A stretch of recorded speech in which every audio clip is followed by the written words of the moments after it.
Fresh होने के बाद हीर और इशाल कैफेटेरिया की जानिब बढ़ गईं, जहाँ से लोगों की चहल-पहल और कहकाओं की आवाज़ें साफ सुनाई दे रही थीं। अंदर जाकर उन दोनों ने खाना लेकर ट्रे में रखा और इससे पहले वो लोग वापस आते, विशाल की नज़र कुक से टकराई, जो कि 40 साल का था। उसे देखकर खुश होकर उसकी जाने लगी। तुम बड़ी हो गई आशी, और माशाल्लाह बहुत खूबसूरत लेडी बन गई हो। कुक ने मुस्कुराते हुए उसे कहा तो वो हंसने लगी। हे डोंट से दैट, मैं अभी भी छोटी सी बच्ची हूँ और आप मेरे हैंडसम मैन हो। विशाल ने उन्हें तंग करते हुए शरारत से कहा, क्योंकि वो उन्हें पहले से जानती थी। जिस पर वो मुस्कुराया और विशाल का हाथ पकड़कर उस पर किस की और फिर हीर की जानिब देखा और उसके हाथ की पुश पर भी अपने लब रखे। हीर ने ब्लश करते हुए अपना हाथ खींच लिया। उससे अजीब लगा था, मगर वो जानती थी ये चीज़ें यहाँ आम हैं। और मैं पूछ सकता हूँ ये खूबसूरत लड़की कौन है? उन्होंने हीर को देखते हुए शौक लहजे में पूछा। उसी पल हीर को अपनी कमर पर किसी की गिरफ्त महसूस हुई, तो उसे झटके से नजर उठाकर अपने बराबर खड़े शख्स को देखा। जब उसकी निगाह गोल्डन ब्लूइश आंखों से टकराई तो उसके दिल ने एक बीट मिस की, क्योंकि वो उसकी यहाँ मौजूदगी की बिल्कुल तवक्का नहीं कर रही थी। ये खूबसूरत लेडी जिसके बारे में आप बात कर रहे हो ये मेरी फियांसे है। असाम ने फन वे में कहा, मगर हीर उसके लहजे में वार्निंग साफ महसूस कर सकती थी, जो कि वो अपने चेहरे की मुस्कुराहट के पीछे छुपाने की कोशिश कर रहा था। My apologies sir, I didn't know the girl belongs to you. Cook ने खुद को सरेंडर करते हुए इंतहाई नर्वस होते हुए कहा, जिस पर हिंद ने पुरतपिश निगाहों से असम की जानिब देखा, क्योंकि आज ही तो उससे कहा था हम दोनों में कोई रिश्ता नहीं, अपने काम से काम रखो। लेकिन अब खुद कैसे आकर हुक्मरानी जता रहा था, जैसे वो उसकी अब साथी प्रॉपर्टी हो जिसे कोई और नहीं देख सकता। उससे उसके एहसार से निकलने की कोशिश की, मगर वो भी सुलगती निगाहों से उसकी आंखों में देखता उसी कमर पर अपनी गिरफ्त सख्त कर गया। जब माहौल में टेंशन बढ़ने लगी तो विशाल ने अपना गला खंकारा। चलो ही टेबल पर जाकर खाना खाएं, मुझे बहुत भूख लग रही है और ठंडा खाना खाने में ज़रा मज़ा नहीं आएगा। उससे माहौल को नॉर्मल करते हुए कहा। हाँ, आप लोग जाकर खाना खाओ, वरना मेरी मेहनत ज़ाया हो जाएगी। कुक ने भी उम्मीद से कहा, ये तुम्हारा बेडरूम नहीं है, छोड़ो मुझे। कैफेटेरिया है आसाम और यहाँ सब लोग मौजूद हैं। वो उसके सीने में हल्का सा पंच मारते हुए घुर्राई। हाँ, तो सबको पता होना चाहिए, तुम सिर्फ मेरी हो। उसे कराहती से कहकर अपनी गिरफ्त हल्की कर दी, जबकि वो उससे घूरकर जाकर टेबल पर बैठ गई। तुम्हारा जब दिल चाहे तुम हक जताओ, और मेरा क्या? मुझसे चाहते हो कि मैं तुमसे कोई उम्मीद ना रखूं? खिलौना हूं ना मैं, जिसके साथ बस तुम खेल रहे हो। वो कुर्सी पर बैठकर गुस्से और तकलीफ के मिले-जुले तासुरात में बड़बड़ाई। उसी पल इशाल भी उसके साथ आकर बैठ गई। वो दोनों बगैर कोई बात किए खामोशी से खाना खाने लगी। तभी नबनान और असाम भी कुर्सियां खींचकर उन दोनों के साथ ही बैठ गए। इशाल ने आईब्रो उचकाकर असाम की तरफ देखा, मगर वो नजरअंदाज कर गया। हीर, इससे मिलो, ये नबनान है, और नबनान ये हीर है, मेरी फियांसे और तुम्हारी भाभी। वो उन दोनों का तारुफ करवाने लगा। It's nice to meet you. Heer ने मुस्कुराकर उसकी जानिब हाथ बढ़ाया, जो कि नबनान ने थाम लिया। Same here. वो भी नरमी से बोला। उससे नजर हटाकर हीर ने असाम की जानिब देखा, जो इंतहाई डार्क और सट निगाहों से उसे ही देख रहा था। अब मैंने ऐसा क्या कर दिया है जो इसे इतना गुस्सा आ रहा है? वो सोच कर रह गई और वहां से जाने के लिए उठ गई, क्योंकि उसमें मजीद हिम्मत नहीं थी उसकी सुलगती निगाहों को खुद के वजूद पर महसूस करने की। इसलिए वहां से जाना ही मुनासिब समझा। खाना खत्म करो। इससे पहले वो कुर्सी से बाहर जाती इंतहाई इश्तियाल से भरी आवाज़ उसकी समातों से टकराई, जिसकी वजह से वो उसी जगह पर खौफ से मुंजमद हो गई। मुझे भूख नहीं है, वो लड़खड़ाती आवाज़ में बोली, मगर हसाम की निगाहें गुस्से की वजह से पहले से ज़्यादा डार्क हो गई, जो कि उसे साफ चैलेंज कर रही थी कि उससे हुक्म कर इनकार करने की जरूरत भी मत करना। वो लंबा सांस खींचकर कुर्सी पर वापस बैठ गई और चम्मच पकड़कर चावल खाने लगी। इस दौरान उससे खुद पर उसकी मुसलसल चलती निगाहों की तपिश महसूस की, मगर डर की वजह से उसकी तरफ देखने की हिम्मत नहीं की। हुक्म ऐसे देता है जैसे हमारा वजीर आजम हो। उसका कहा हर लफ्ज़ कानून है, जिसकी पासदारी हम आम आवाम पर लाजिम है। वो चावलों का आखिरी चम्मच मुंह में डालते हुए दिल ही दिल में बोली, क्योंकि उसके सामने कहने की तो हिम्मत नहीं थी। खा लिया है अब खुश? वो तंसिया मुस्कुराते हुए बोली, जिस पर वो कुर्सी से उठ गया। मेरे पीछे आओ। वो दो टोक लहजे में कहकर कैफेटेरिया से निकल गया, जबकि वो दांत पीस कर रह गई। वो बाहर जाकर बेंच पर बैठ गया और उसके आने का इंतजार करने लगा। तभी किसी की चलने की आहट उसके कानों से टकराई। अगर तुम्हें लगता है मैं तुम्हारी कोई गुलाम हूँ जिसको तुम जब मर्जी हुक्म दे सकते हो, तो तुम यहाँ गलत हो। वो उसके सामने आकर एक एक लफ्ज़ चबाकर बोली। बैठो। वो उसको अनसुना करके अपने बराबर सीट पर इशारा करते हुए उपमी आवाज़ में बोला, जिस पर हीर ने अपना गुस्सा जब्त करने के लिए ज़ोर से अपनी आंखें बंद कर ली, वरना वो पक्का कोई चीज़ सामने बैठे शख्स के सर पर दे मारती।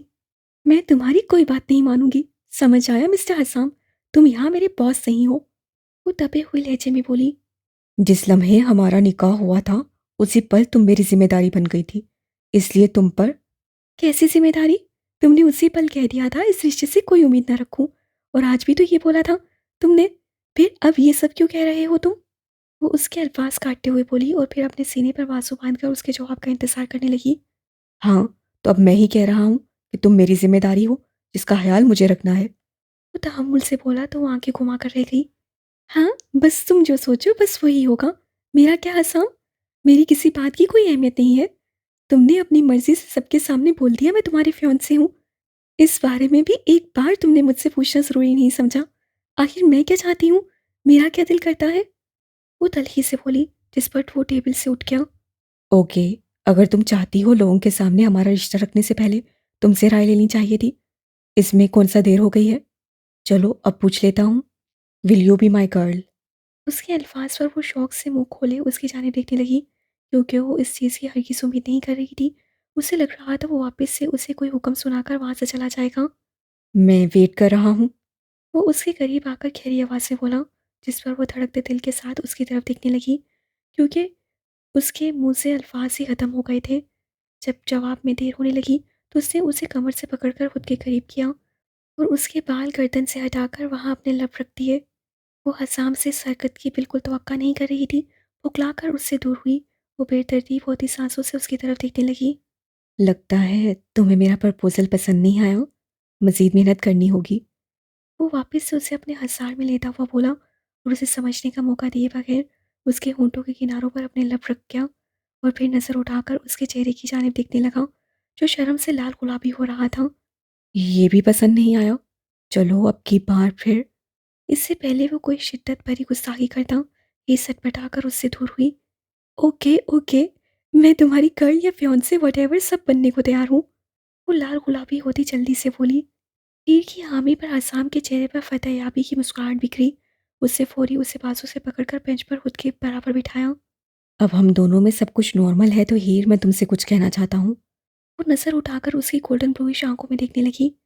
अगर तुम इस कैंप में सरवाइव करना चाहती हो तो तुम्हें वो करना होगा जो मैं कहूँगा। तुम्हारे आसपास लोग बिल्कुल भेड़िए हैं और तुम उनका शिकार हो, जो वो मौका मिलते ही कर लेंगे। हीर, मैं जानता हूँ तुम बहुत मासूम हो और हमारी दुनिया के लिए नहीं बनी हो, लेकिन मेरा यकीन करो तुम ये कर सकती हो।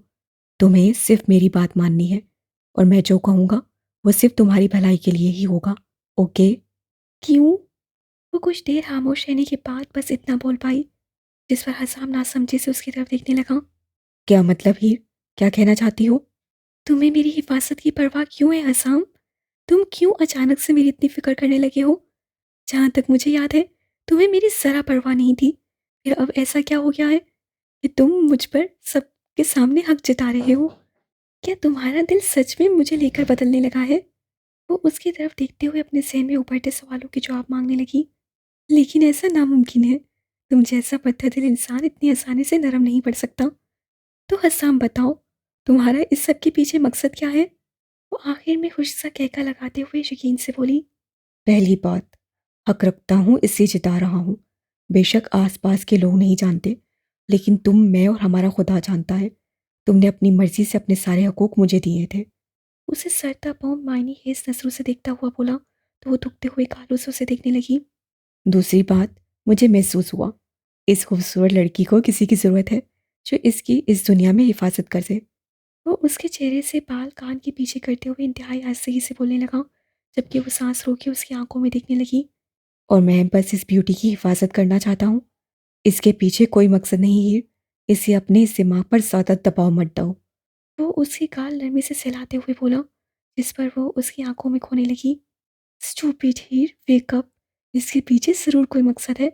मत आओ इसकी बातों में, वरना इससे क्या पड़ी है तुम्हारी हर कदम पर हिफाजत करने की। उसका दिमाग उस पर चिल्लाकर समझाने लगा, मगर वो उसे अनसुना करके सामने बैठे शख्स से सहमिक होते हुए हाँ में सही ला गई। लेकिन हसाम, इंटरव्यू के बाद तुमने मुझे एक पूरा हफ्ता विजिट के लिए क्यों? इससे पहले वो अपने अल्फाज मुकम्मल करती, वो उसके लबों पर अपनी उंगली रख गया। किसी चीज़ की फ़िक्र मत करो, सब भूल जाओ।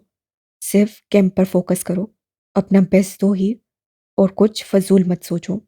वो अपनी उँगली हटाकर अंगूठे को उसके निचले लब पर फेरते हुए बोला, जिस पर वो उथल-पुथल होती साँसों से उसकी तरफ देखने लगी।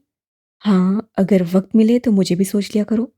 वो उसे आँख मारता हुआ बोला, तो ब्लश करते हुए उसका हाथ अपने चेहरे से पीछे कर गई। ओके, अब जाकर सो जाओ। कल का दिन बहुत टफ़ होने वाला है। थोड़ा रेस्ट कर लो। उसके कहने पर वो मुस्कुराते हुए उठकर कमरे की जानिब बढ़ गई और वो तब तक उसे ज़्यादा देखता रहा जब तक वो उसकी आंखों से ओझल ना हो गई। मेरे अल्फ़ाज़ अगर तुम्हें ज़हनी सुकून दें तो मैं तुमसे कुछ कहना चाहता हूँ कज़न। बदनान के अल्फाज पर हसाम ने पलट कर उसकी तरफ देखा जो दीवार के साथ पुश लगाए खड़ा था। वो खामोश रहा तो बदनान मजीद बोला, मैं देख सकता हूँ कि तुम इस लड़की की हिफ़ाज़त के लिए बहुत ज़्यादा मेहनत कर रहे हो। हर वक़्त सिर्फ़ इसके महफ़ूज़ होने का ख़्याल तुम्हारे दिमाग में घूमता रहता है।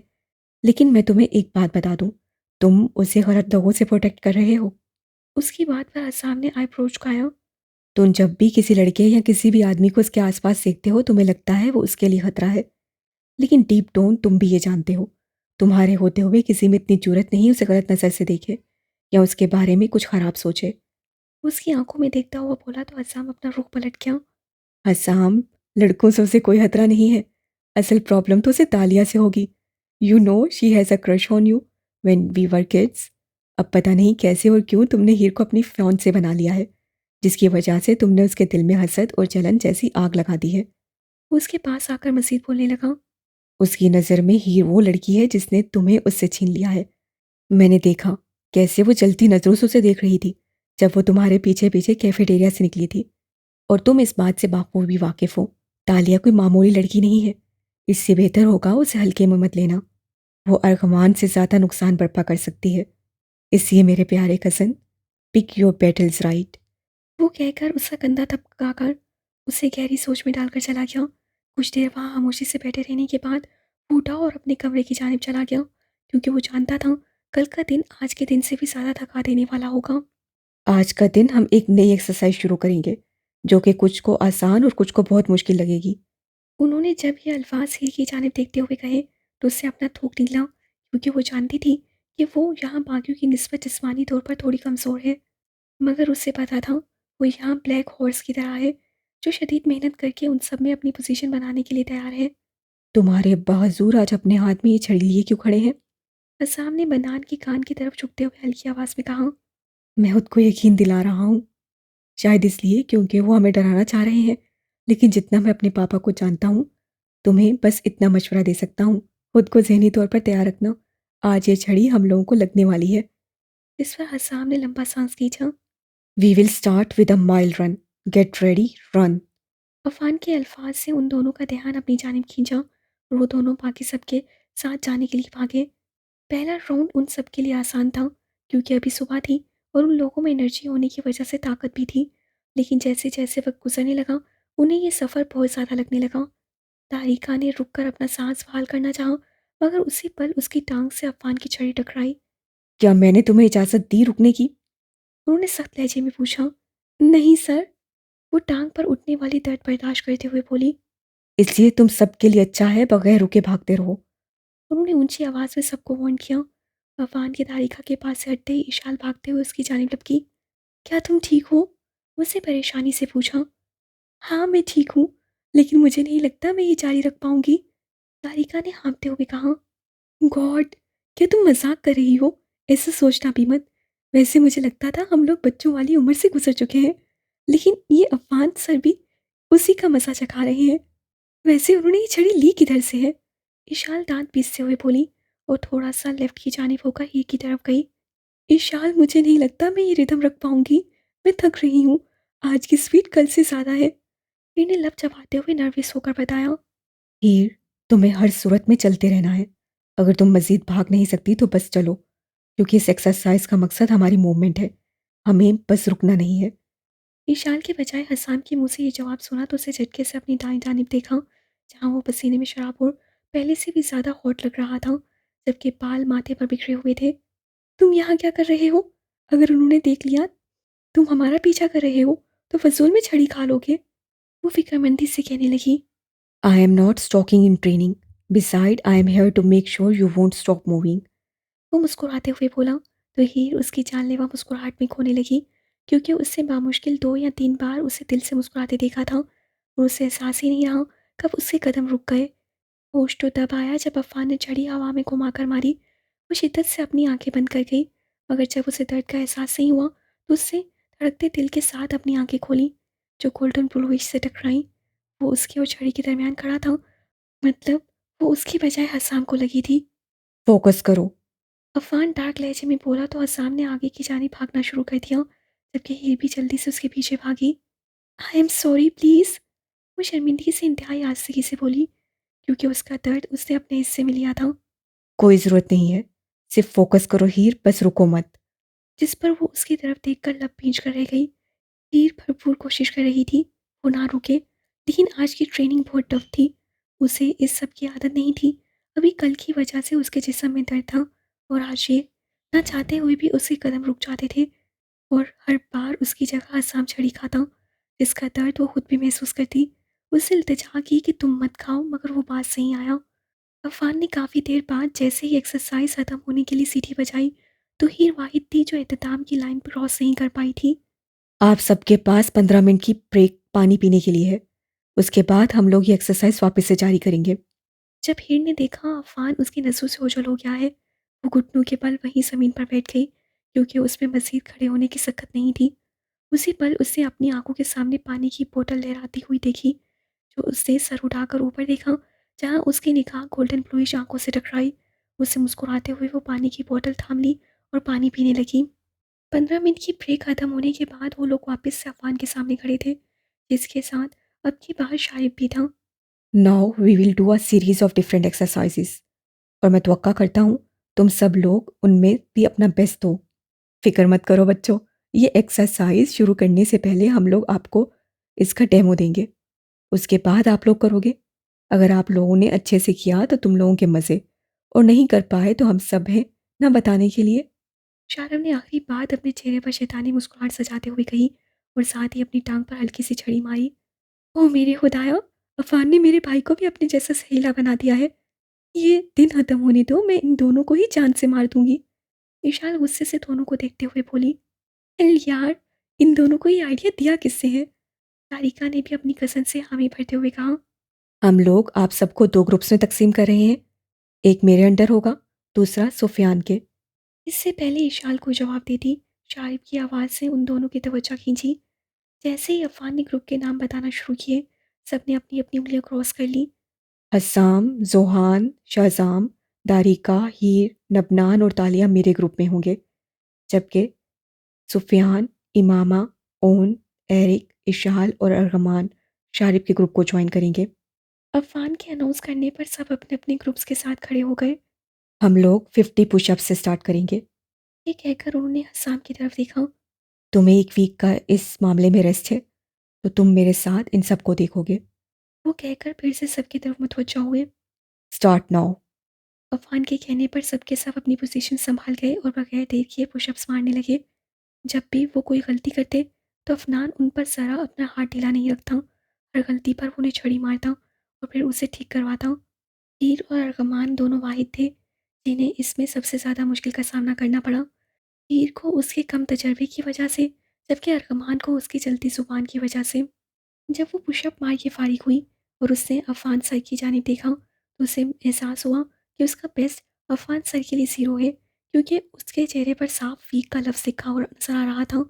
उसने पूरी अपनी निगाहें झुका लीं और उसकी शदीद ख्वाहिश हुई काश वो शारिब के ग्रुप में होती, क्योंकि वहाँ सब लोग इंजॉय करके एक्सरसाइज कर रहे थे।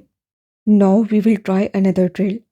अपनी पोजीशन डिसाइड करो और मुझे 50 पुल-अप्स करके दिखाओ। अफान के कहने पर सब अपनी पोजीशंस पर खड़े हो गए और पुलअप्स करने लगे। इसके दौरान में भी हीर को काफ़ी दिक्कत का सामना करना पड़ा, मगर ये वाला राउंड पहले वाले की निस्बत बेहतर था, क्योंकि इसमें इससे ज़्यादा छड़ियों का सामना नहीं करना पड़ा था।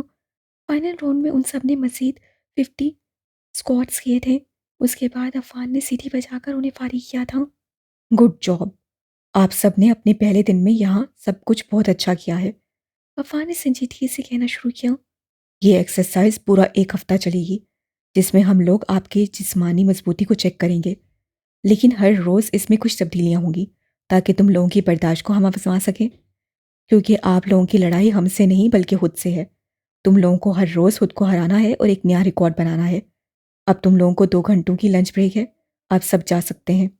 उसी हतम्या लहजे में कहने पर सब अपने अपने कमरे की जाने पड़ गए, क्योंकि आज वो कल से भी ज़्यादा थक टूट गए थे। फिर जब हसाम के करीब से गुजरने लगी तो उसने उसके चेहरे पर बेतहाशा थकावट देखी, इसलिए वो उससे कुछ पल बात करने के लिए उसका बाजू थामने लगा। मगर इससे पहले वो उसे रोक पाता, अफान की सर्द आवाज़ हवा में गूंजी। अस्साम मेरे ऑफिस में अभी के अभी। वो लंबा सांस खींचकर उनके पीछे ऑफिस से जाने बढ़ गया। What the hell are you doing in the training? क्या ये कैंप तुम्हारे लिए कोई मजाक है? वो ऑफिस चेयर पर बैठकर उसकी तरफ देखते हुए पुरतपिश लहजे में बोले। मैंने कुछ भी गलत नहीं किया अंकल। वो उनकी जानिब देखते हुए मजबूत लहजे में बोला, तो अफान कुर्सी से उठकर विंडो के करीब जा खड़े हुए। तुम्हें लगता है वो इस दुनिया में ज़्यादा देर तक जी पाएगी अगर तुम उसे हर खतरे का सामना करने की बजाय ऐसे ही हिफाजत करते रहोगे? जवाब दो। वो बाहर देखते हुए पूछने लगे। तुम्हें क्या लगता है उसके पास हमारे दरमियान ज़्यादा वक्त के लिए ज़िंदा रहने का चांस है अगर वो एक सादी छड़ी भी नहीं खा सकती?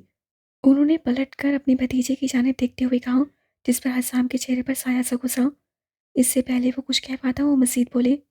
मैं नहीं जानता तुम्हारा उसके साथ क्या रिश्ता है। तुमने कैसे उससे मंगनी कर ली? मुझे ये भी नहीं पता वहाज ने उस लड़की को क्यों अडॉप्ट किया है।